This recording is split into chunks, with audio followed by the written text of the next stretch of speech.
Setting a goal up well really goes a long way in making sure that we're successful with that goal. But I want to caution people in just randomly going to set up a goal. According to the trans-theoretical model, you have 3 steps to engage in before you even begin to set a goal and enter the action stage. So you've got pre-contemplation, contemplation, and preparation. This is where coaching becomes really valuable in helping somebody determine where am I wanting to go, but also why am I wanting to go there. But using SMART and SMARTER becomes really valuable in making sure that the goal is set up well. Then you have something to measure to see if you're having success and moving forward and progressing towards where you want to go. Hey there, I'm Michelle. I make videos sharing what I'm learning as a caregiver, a nurse, and a coach, and someone who's dealing with autoimmunity. I should have known this 20 years ago.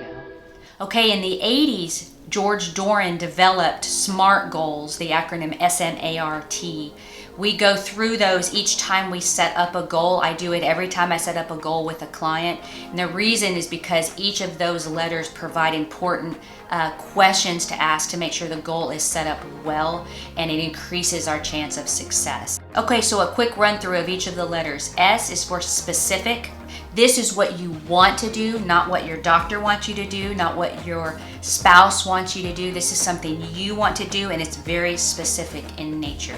For example, I want to lose some weight is a great goal. It's specific, but we can get more specific and get down to how we're going to do that. I want to go walking. Will that help me lose weight? Yes. M is for measurable. It lets us know if we're making progress towards the goal by being able to measure where we started and where we ended. And hear me on this, it's always important that the goal leads us closer to where we want to go. At the end of the day, it's not so much about achieving the goal as it is about progress forward. And I'll talk more about that in a little bit. A is for achievable. George Doran actually used the word assignable because his SMART goal acronym was developed for companies or organizations. Today, I know as a coach that it's my client who is assigned to the goal. So the A in the SMART is changed from assignable to achievable. And we ask this question because we want to make sure, is it realistic?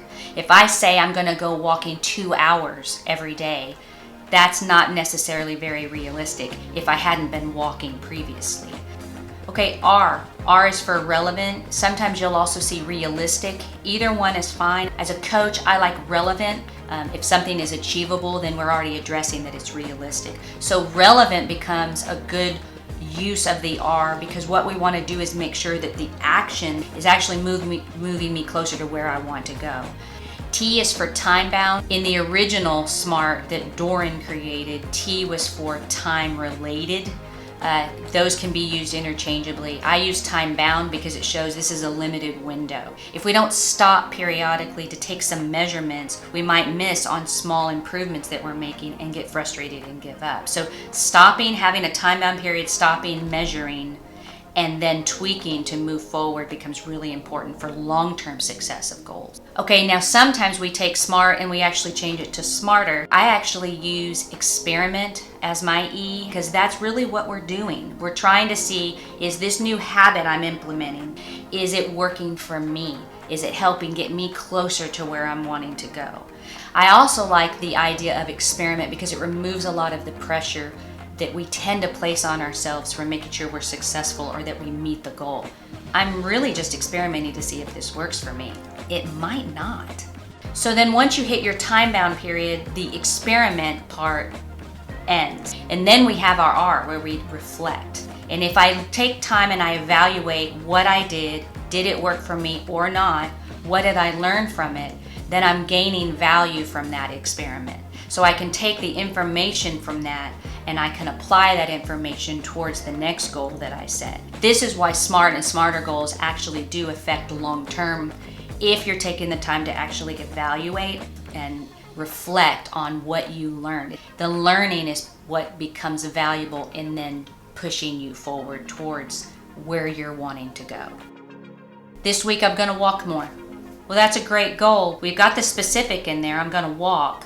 But when am I going to walk? How long am I going to walk? If our goal is too vague, we most likely won't complete it. So in this goal, S, specifically, I'm going to walk, right? The M for measurable, when am I gonna walk? I'm gonna walk on Monday, Wednesday, Friday. How long am I gonna walk? I'm gonna walk for 15 minutes. This is where your achievable actually comes in. Does it make sense? If I said I'm gonna walk 7 days this week for 2 hours each, probably not very realistic or achievable. We have to be honest with where we're at.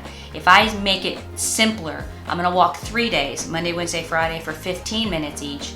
Then if I do more than that, great. But I'm just trying to test out if walking 3 days a week works for me or not. And then R, relevant, is walking even going to get me closer to where I'm wanting to go? In my case, yes, because I'm wanting to build my stamina. So walking 3 days a week for 15 minutes. And it's gonna be for this week. So there's my time bound. So I'm starting today, which is Monday, and I'll go through Sunday. And then on Monday, I'll stop the experiment and I'll take more measurements. I'll take stock of what I did and I'll see if I accomplished what I said I was gonna accomplish. Did I learn anything?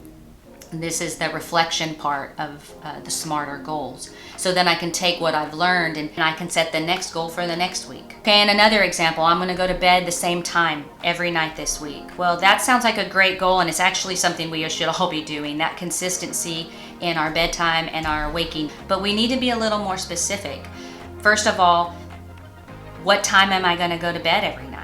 And what does it mean to go to bed? Am I in bed with the lights off? Am I in bed reading a book? Am I in bed watching TV?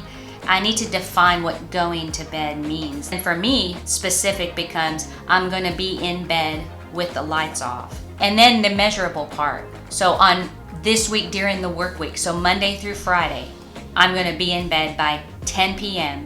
That means I'm in bed with the lights off, ready to go to sleep. And that 10 p.m. with the lights off, Monday through Friday, that gives me my measurable and my time bound. And then asking yourself, R, is it relevant? Is getting to bed at the same time every night gonna help me be clearer headed in the morning? Is it gonna help me make better decisions throughout the day? Will it give me more motivation and rest so I'm thinking clearer and having more energy? Yes. So that means then Friday or Saturday, I can look back after that experiment ends and I can gather the data from that and see, was I successful? Was I not?